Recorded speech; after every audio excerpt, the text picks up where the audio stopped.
The dollar was never born as a symbol of freedom, it was forged as a tool of control, and from its very first breath, it carried within it the quiet deceit of empire. We have been told a beautiful story that the American dollar represents liberty, that it is the lifeblood of democracy, that it is the instrument through which opportunity flows. But history, if we have the courage to face it, tells a different story.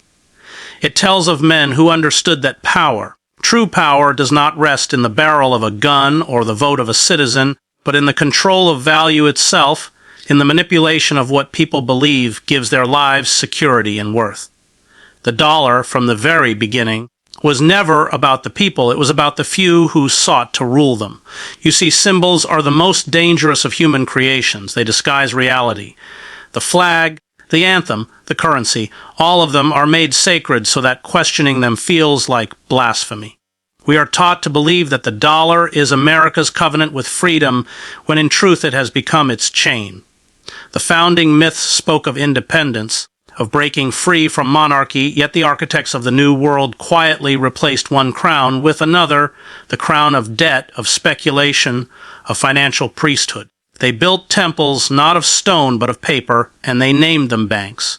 And through those temples, they ordained themselves the intermediaries between the people and their survival. Imagine the audacity to create a system in which every person must work not for sustenance, not for community, but to serve a symbol that they can never truly own. The dollar was crafted to ensure dependency. It gives the illusion of empowerment while silently demanding obedience. You wake each morning, you labor, you dream, you sacrifice, but every act of effort feeds a machine that was never designed to set you free. It was designed to keep you running, because the moment you stop, the illusion collapses. The economy is not a measure of collective good. It is the measure of how effectively people have been trained to keep the machine alive. And yet, we celebrate it. We worship it. We decorate our lives with it as if its abundance could make us whole. We forget that the same symbol that buys our comfort also funds our wars. The same dollar that promises progress finances destruction. The same currency that feeds one child starves another. That is the paradox of empire. It convinces its citizens that prosperity can exist without conscience. But every printed bill is soaked in the quiet suffering of those who were crushed to sustain it. The cotton that once bore the whip now bears the face of presidents, and we call it wealth. What is freedom when your existence is measured by numbers on a screen? What is democracy when every policy is written to protect the sanctity of capital, not the dignity of life? The dollar did not liberate us, it colonized our souls. It turned morality into transaction, compassion into cost, truth into commodity. And the terrifying part is, we consented. We embraced the comfort of illusion because reality was too unbearable. We wanted to believe that money could be neutral, that it could serve both good and evil depending on the hands that held it. But neutrality is a lie. The system that birthed the dollar was never neutral. It was born from conquest, from the blood of indigenous lands, from the chains of enslaved labor, from the plunder of foreign markets. Its very existence depends on inequality. And so here we stand in the shadow of our own creation, a nation that speaks of liberty while its citizens are enslaved by credit, drowning in loans, addicted to consumption. We have become prisoners of our own desires, worshippers of our own symbols. We think we are free because we can buy, because we can spend, because we can choose, but the boundaries of that freedom were drawn long ago, not by us, but by those who understood how to turn the human need for meaning into the hunger for possession.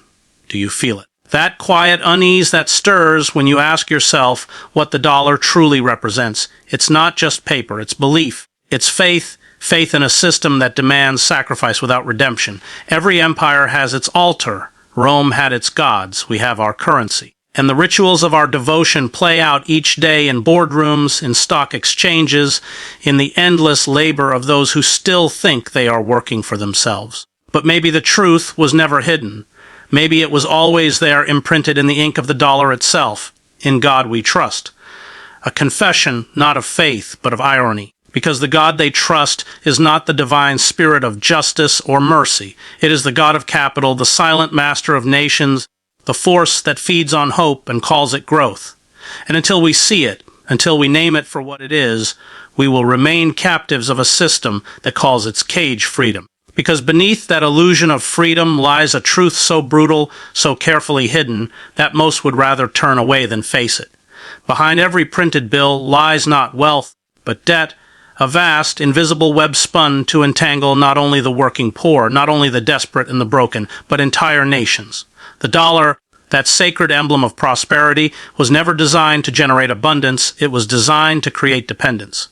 Every note, every coin, every digit flickering on a screen represents not creation, but obligation, a promise extracted, a future mortgaged. The architects of this system understood something terrifying, that the most enduring form of enslavement is not built with chains or walls, but with belief. When you owe, you obey. That is the silent law of empire. Debt does not merely demand payment, it demands submission. It reshapes human life itself. It dictates what dreams we are allowed to have, what risks we dare not take, what freedoms we quietly surrender to survive. And those who hold the power to issue that debt, they hold the keys to civilization itself. They decide who eats and who starves, who builds and who falls, who lives under the illusion of security and who is cast into despair. The dollar is not a tool of exchange.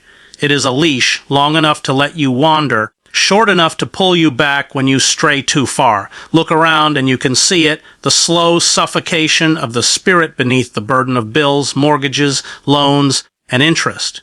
A people once proud of their labor now spend their lives working not to live, but to repay. The student who begins life already shackled by debt. The worker whose wage is devoured by interest. The government whose budget bleeds into the hands of creditors. Debt is not a flaw in the system. It is the system. It is how the few ensure that the many never stand upright. And yet, we have been taught to call this growth, to celebrate our bondage as progress, to mistake servitude for ambition. The brilliance of it, the dark genius, lies in how invisible it is. You cannot touch it, you cannot see it, but it defines the boundaries of your existence.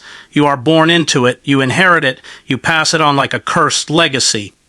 It is written into your education, your health care, your very right to shelter. It seeps into the marrow of a society until it becomes indistinguishable from life itself.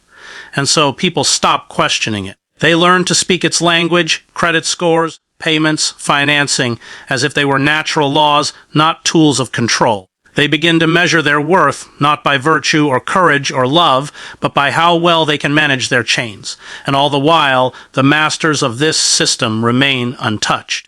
They live above the storm. Their wealth does not come from labor, but from ownership of the very mechanisms that create debt. They lend to governments at interest, knowing that every new crisis will demand another loan, another bailout, another tightening of the leash. They call it stabilization. They call it reform. But what they mean is submission, the bending of entire nations to the will of creditors. The farmer in Kansas and the family in Cairo both kneel before the same unseen altar. Different lands, same chains. There is a cruelty to this that defies language. It is a cruelty that masquerades as benevolence. You are told that debt teaches responsibility, that it disciplines the reckless, that it fuels innovation. But that is the mythology of your captors. Debt is not moral, it is predatory. It feeds on hope. It whispers promises of tomorrow while it devours today. It offers you comfort in one hand and takes your future with the other. And the longer you believe that redemption can be purchased, the deeper you sink into the quicksand. Think about it. What happens to a people who begin to see themselves only as debtors, who wake each morning not to create but to repay? Their sense of dignity erodes. Their capacity for rebellion decays. They internalize guilt, believing that their suffering is deserved, that their inability to keep up is a personal failure rather than a systemic design. That is how empires endure. They convince the oppressed to blame themselves. And yet, somewhere deep within that despair, there lingers a spark, the recognition that something sacred has been stolen, that we were not meant to live as prisoners of obligation, that life, real life, cannot be measured in balance sheets. That worth is not a number, but a soul. The tragedy of the dollar is not that it enslaves the body, but that it colonizes the spirit. It teaches us to quantify everything, even love, even time, even faith, until nothing remains sacred. But here's the truth the architects fear most: debt only holds power as long as we believe in its inevitability. The The moment we remember that money is not divine, that value is not decreed by markets but created by human hands, the illusion trembles. The moment we see that every dollar born in debt can die in resistance, the spell begins to break. Because when belief shifts, so does power. And those who profit from our submission know that if enough of us awaken, their kingdom of numbers will crumble, not with violence, but with the quiet, unstoppable force of a people who have remembered what it means to be free. Because freedom, once remembered, exposes the masquerade. It reveals the actors who have long hidden behind the curtain of democracy, the real owners of the American dollar. They do not sit in Congress. They do not run for office. They do not pledge allegiance to any flag. Their loyalty is to capital itself, a power without conscience, without border, without mercy. These are the quiet sovereigns of the modern age, those who dwell in the towers of global finance, in the private banks and investment houses that hold more sway over nations than any elected government ever could. They operate in shadows so deep that even those sworn to regulate them dare not speak their names. They are the unseen architects of policy, the silent sculptors of history, the invisible monarchs of a new world order built not upon thrones, but upon ledgers. They own not through possession, but through influence, through the manipulation of money as the bloodstream of civilization. Every transaction, every trade, every national budget passes through their invisible hands. They are the unseen priests of an economic religion that has replaced faith with credit and morality with profit. The politicians you see are their acolytes. The laws you live under are their scripture. The wars you pay for are their investments. And every promise of reform, every speech of hope is merely the maintenance of illusion, the perpetuation of faith in a system that serves only its creators. Consider how absolute their dominion has become. Governments borrow from them to fund their wars. Corporations depend on them to survive. The public entrusts them with savings, pensions, and futures, and yet who are they accountable to? No one. They exist beyond law, beyond scrutiny.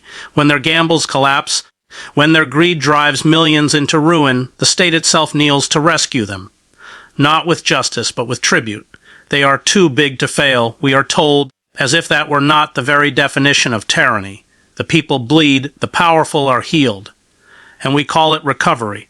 Their control is not maintained through violence, but through consent, through the conditioning of the human mind to accept servitude as security. We are taught to admire them, to see wealth as virtue, to worship success without questioning what was sacrificed to obtain it. They shape not only the economy, but the very imagination of society. They define what is possible and what is not. They decide which voices are heard and which are silenced. They own the media that informs us, the technology that connects us, the institutions that educate us. They are the silent authors of the narratives that govern our perception of reality. And yet they remain unseen, not because they hide, but because we have been taught not to look. We distract ourselves with the theater of politics, with the endless spectacle of left and right, red and blue, while the true decisions are made in rooms where no citizen is invited. The Federal Reserve, a name that sounds public but is private, operates with impunity, manipulating interest rates, printing money, dictating the rhythm of prosperity and collapse. Behind it stand the great banking dynasties, the financial giants whose wealth stretches across continents, whose influence transcends generations. They are the custodians of the dollar's soul, and they have sold that soul to power itself. Do not misunderstand this as conspiracy. It is not hidden. It is structural. It is systemic. It is the inevitable result of a society that has replaced human value with market value. The dollar is their instrument, their language of domination. Through it they speak to nations. Through it they command obedience. Through it they rewrite the meaning of progress and freedom. And we, lulled by comfort and distraction, fail to recognize the enormity of their control. But control has its limits.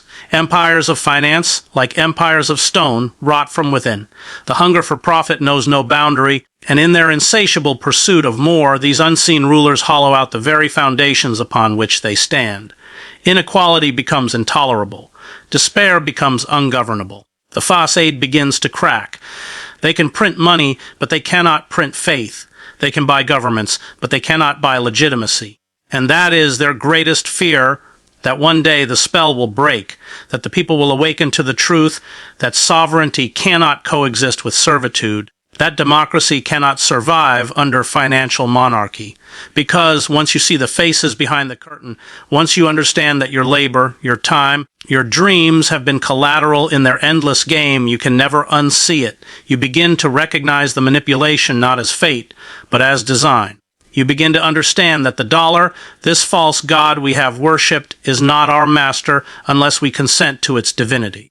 And perhaps that is where redemption begins, in the refusal to worship, in the decision to look into the eyes of power and see not gods, not saviors, but men, frightened men, desperate to maintain control over a world slipping from their grasp. Because when the illusion shatters, when the people awaken to their own capacity for creation, for meaning, for solidarity beyond profit, the true owners of the dollar will face the one force they have never been able to buy, the collective moral will of a humanity that remembers its soul. And yet, even as that faint remembrance of the soul flickers to life, it is smothered beneath the weight of the grandest deception ever sold, the promise of prosperity. They told us that if we worked hard, obeyed the rules, kept faith in the system, we would be rewarded. That wealth would trickle down, that success was within reach for all who believed. It was a beautiful lie, wrapped in patriotism and sold as destiny. And we bought it not because we were foolish, but because we were desperate to believe that the struggle meant something, that our toil, our sacrifice, our endless labor would deliver us into freedom. But what it delivered us into was a cage gilded with comfort, a prison built on consumption. They took our yearning for dignity and twisted it into appetite. They turned the American dream into a marketplace where identity itself became a product to be purchased and discarded. The gospel of consumerism replaced the gospel of justice. We were told to measure our worth not by virtue, not by wisdom, not by compassion, but by how much we could buy. We learned to define happiness through possession, to confuse abundance with purpose, and in that confusion we became docile. A population that consumes is easier to rule than a population that thinks. Walk through any city and you will see the evidence. The glittering cathedrals of commerce that have replaced our churches, the endless advertisements whispering salvation through brands, the neon prophets of the digital age preaching fulfillment through ownership. The empire no longer demands your body, it demands your attention, your longing, your soul. It has perfected a form of slavery that feels like pleasure. You are told you are free because you can choose between products, because you can upgrade your phone, because you can chase the illusion of status. But choice without truth is not freedom. It is distraction. And while we were busy chasing comfort, they harvested our labor, our minds, our time. We became the product. Every click, every purchase, every dream fed into their machinery of profit. They learned how to manipulate desire itself, how to turn anxiety into revenue, loneliness into sales, discontent into fuel. The system does not need you to be fulfilled. It needs you to be perpetually yearning, perpetually unsatisfied, forever reaching for the next purchase that never delivers what it promises. That is the cruel genius of it. The lie sustains itself by manufacturing emptiness. Do you see how it works? You are told that happiness is your responsibility, that if you are poor, you are lazy, if you are struggling, you are weak, if you are drowning in debt, you are reckless. And so you internalize the shame, you hide your exhaustion. You smile while you collapse. You keep buying to prove you're still alive. This is how spiritual death spreads, quietly, invisibly, beneath the glow of prosperity. A people numbed by abundance, stripped of meaning, enslaved by the very comforts that were supposed to set them free. But there comes a moment when the curtain begins to tear, when the illusion starts to falter, when you realize that all the things you were told to chase, the house, the car, the brand, the lifestyle, have not brought peace, only emptiness. The promise of prosperity was not a covenant with freedom, it was a pact with greed, a bargain that demanded your soul in exchange for comfort, your integrity in exchange for survival. And in the silence of that realization, something inside you breaks. The lie no longer satisfies. The purchase no longer heals. The noise of endless consumption can no longer drown out the quiet voice of truth whispering that you were made for more. Because somewhere deep beneath the conditioning, beneath the endless pursuit of wealth, there is a hunger that cannot be silenced. the hunger for meaning, for connection, for justice. The human spirit was not built to live as a consumer, it was built to live as a conscience. And that conscience, long buried beneath advertisements and debt, begins to awaken. It starts as discomfort, a whisper of unease, a question that cannot be ignored. What have we become? And when that question takes root, when it begins to grow, it becomes dangerous, not to you, but to them. Because the moment you begin to see that the prosperity they sold you was a mirage, that the system was never designed for your liberation, you become something they cannot control, aware. Awareness is rebellion. Awareness is contagion. Awareness is the beginning of revolution. The tragedy of the American promise is that it traded community for competition, empathy for efficiency, spirit for spectacle. It told us that we could buy wholeness, that money could fill the void, that only meaning can satisfy. And now we live in a nation rich in possessions but impoverished in purpose, a nation where millions feel unseen, unheard, unnecessary, a nation that confuses growth with progress and profit with virtue. And yet, within that emptiness lies the possibility of awakening, for it is only when the illusion collapses that the truth can emerge. The truth that no empire, no currency, no market can ever substitute for the sanctity of the human soul. That the greatest rebellion in an age of consumption is to remember that your worth cannot be purchased. That love, justice, compassion, the true wealth of life, exist beyond the reach of the dollar.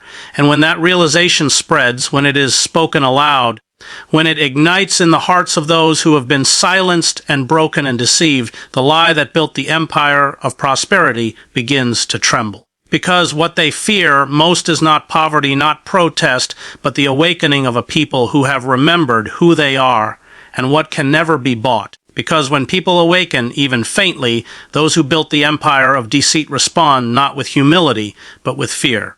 Every crisis you have lived through, every financial collapse, every war, every sudden emergency has been born from that fear. They call them economic corrections, global adjustments, national security imperatives. But beneath the rhetoric lies the same ancient impulse, preservation. Preservation not of truth, not of justice, but of power.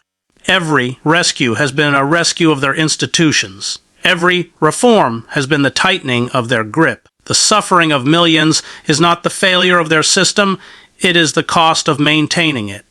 You were told that wars were fought for freedom, but they were fought for markets.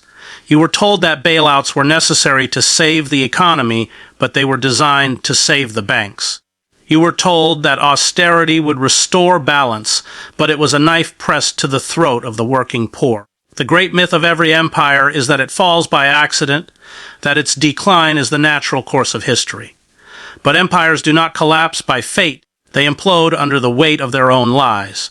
And America's greatest lie is that its system can serve both justice and profit at once. It cannot. It never has. The crises you have witnessed in 1929, 2008, the endless cycles of boom and bust, were not aberrations, they were rituals. Each one allowed the powerful to cleanse themselves of responsibility, to rewrite the rules in their favor, to tighten the net around the world's economy.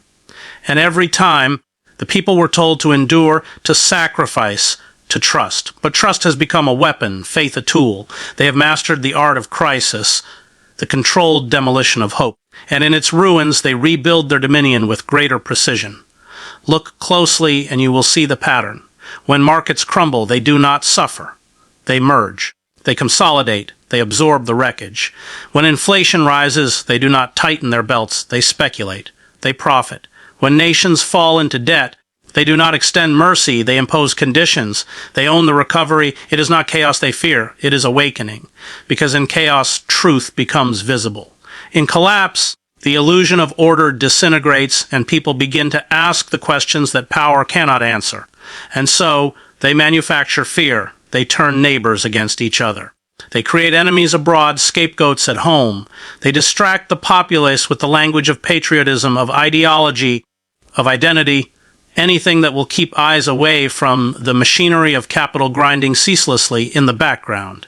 They need you divided because unity terrifies them. They need you angry at one another because shared suffering breeds solidarity, and solidarity is the death of tyranny. Every empire masks its decay with spectacle. Bread and circuses, screens and slogans, different tools, same purpose. The Roman mobs had their arenas, we have our media.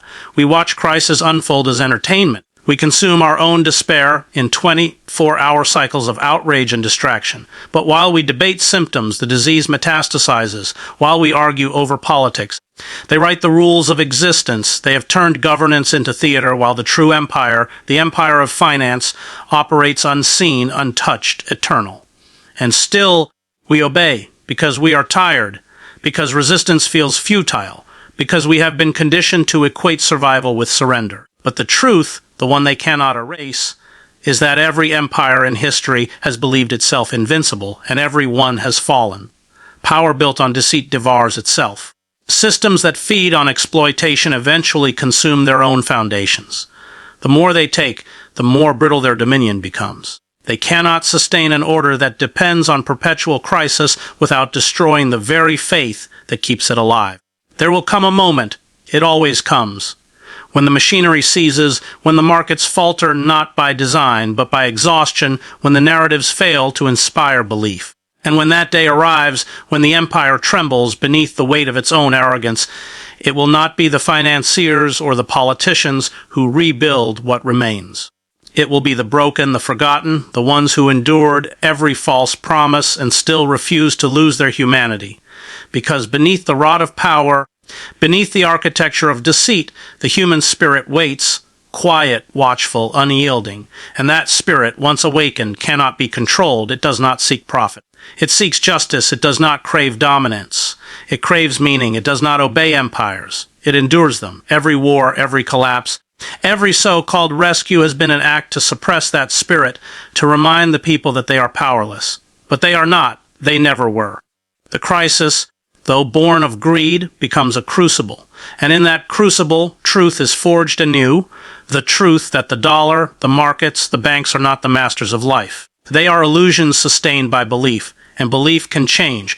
When that realization dawns, when enough voices refuse to accept the vocabulary of crisis, when enough hands refuse to build the monuments of greed, then the spell will break, not with a revolution of fire, but with a revolution of conscience. Because the moment the powerless remember their power, the empire's wealth becomes dust. And those who once ruled the world with debt and deception will find themselves surrounded by the one force they cannot buy, manipulate, or silence. A people who have remembered what it means to be free. And yet freedom, real freedom, is not born in comfort. It does not emerge from slogans or the shallow triumphs of politics. It rises from the ruins, from the ashes of illusions, from the anguish of those who have looked directly into the heart of empire and refused to turn away. Beneath the architecture of deceit lies a deeper reckoning, a spiritual confrontation. It is not merely economic or political. It is moral, it is sacred. It is the battle for the soul of a nation that has forgotten what it means to be human. America stands now at that threshold, trembling between two destinies: to remain a servant to the dollar, or to reclaim its soul from those who profit by its chains. This is the moment when the masks fall. The wealth, the noise, the spectacle, all of it crumbles before the question that no civilization can avoid: what is the value of a human being? For generations,